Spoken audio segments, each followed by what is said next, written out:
Chers compatriotes, par arrêté préfectoral, la Guyane est passée ce dimanche 5 avril en stade 2 de l'épidémie de coronavirus.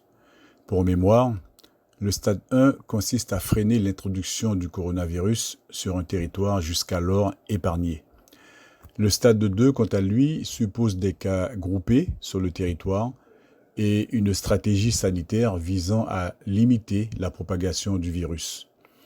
Nous savons tous, désormais, que les masques sont une protection indispensable pour soi et pour les autres dans le cadre de cette pandémie de coronavirus. Le stade 2 offre donc l'opportunité de renforcer l'arsenal de protection en systématisant pour tous le port du masque anti-projection lors de nos sorties.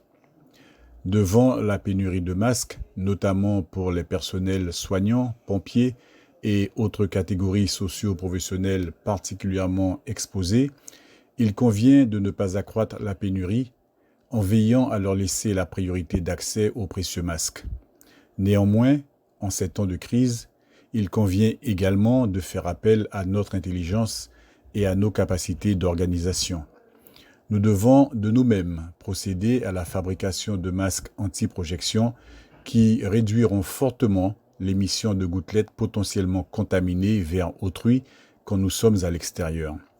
Je vous invite donc, chers compatriotes, à porter des masques anti-projection et pour ce faire, à les fabriquer vous-même. À minima, un bandana recouvrant votre nez et votre bouche constituera déjà une barrière non négligeable aux postillons et autres gouttelettes pouvant infecter les autres. Il existe à ce titre d'excellents tutoriels sur le net qui peuvent aider à en fabriquer.